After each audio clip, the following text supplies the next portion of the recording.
This is JP with Political Pop Culture, and this is a hot take. The name of this channel is Political Pop Culture, but it seems like lately we've been really heavy on the political and a bit light on the pop culture. Now, to be fair, there has been so much drama going on in the political world lately that it's almost like a terribly written and horribly directed Hollywood production. Ryan Johnson, Last Jedi. Oh, excuse me. I had something in my throat there.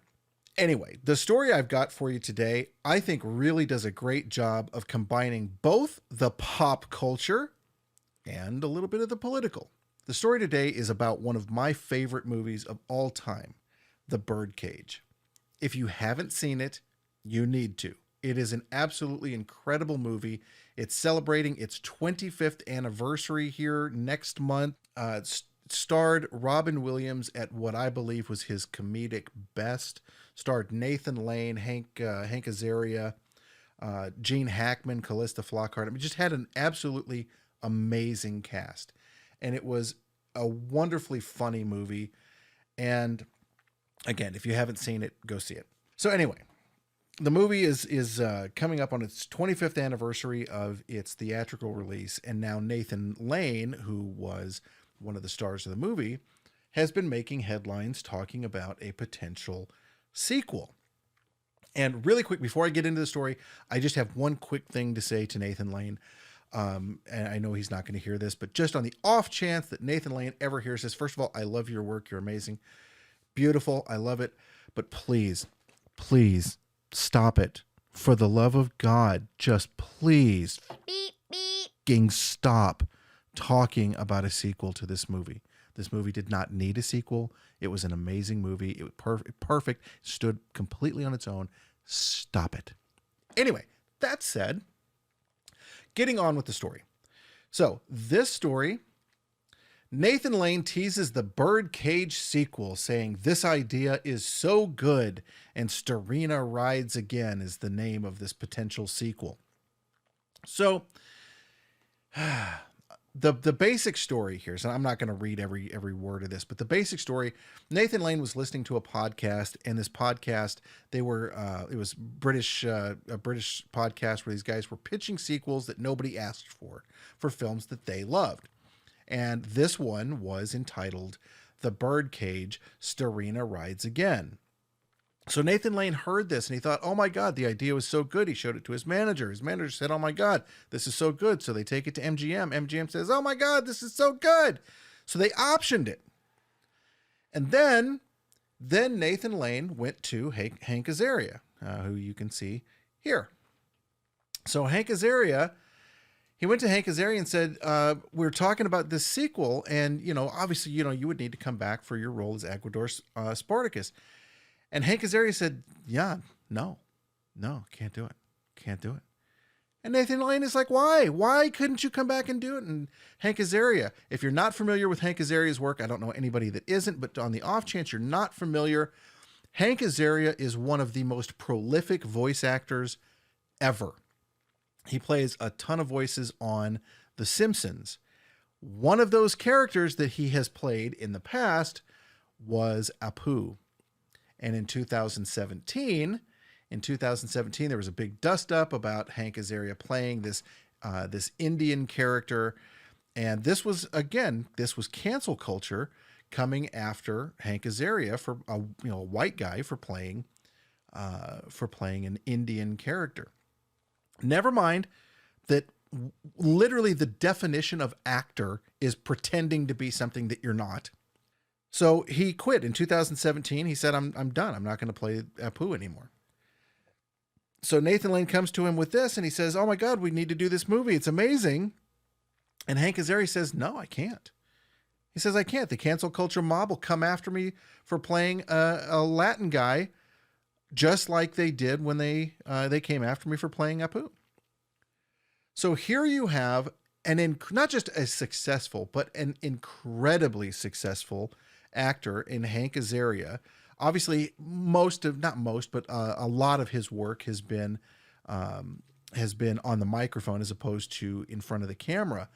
But he has been an amazingly successful performer. We'll say that, an amazingly successful performer throughout his career. And even he is like, yeah, no, I can't do this. Yeah, I did this role 25 years ago, but if I did that today, I'd be canceled.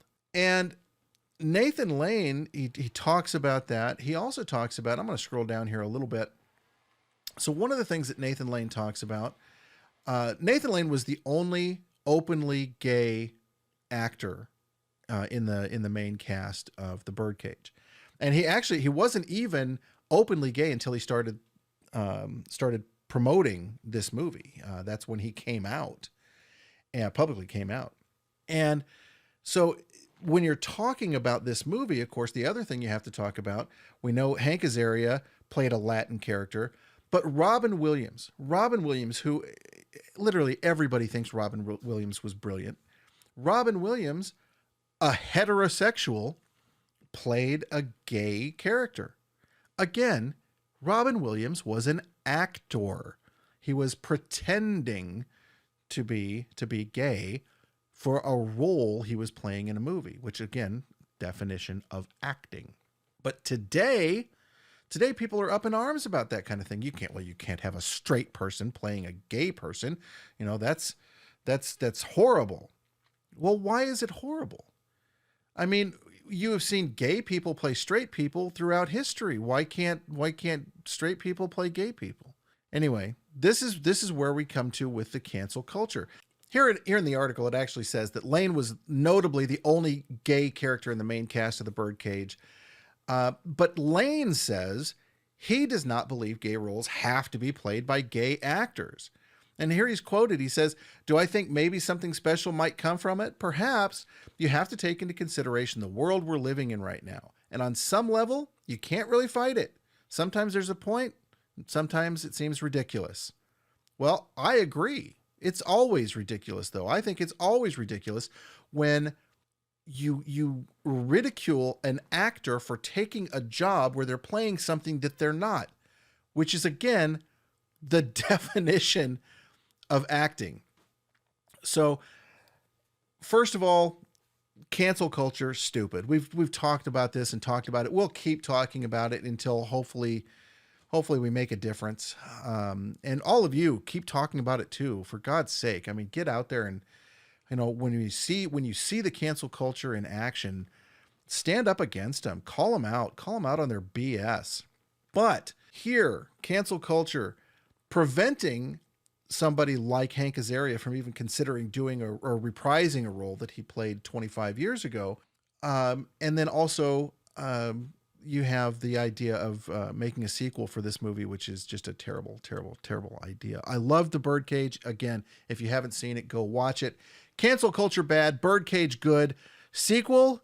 Yeah, I don't think so. I don't think I'm in on that. But what's your take? Tell me what you think. Do you want to see a sequel to The Birdcage? Do you want to see the adventures of Nathan Lane after the death of Robin Williams? Because I can tell you, I don't. Just, again, my personal feeling. I thought it was a great movie. I thought it had a great ending. I thought it went exactly where it needed to go, told the story it needed to tell. Just like I have told the story that I need to tell today. So again, if you have any comments, let me know. Seriously, down in the comments, tell me what you like. Tell me what you don't like. Tell me what you think about the idea of the potential sequel for The Birdcage. Tell me what you think about cancel culture keeping an actor like Hank Azaria from thinking that it's okay for him to reprise a role that he played in the past. Anyway, that's all I've got for you right now. I thank you for listening, and I will talk to you again soon.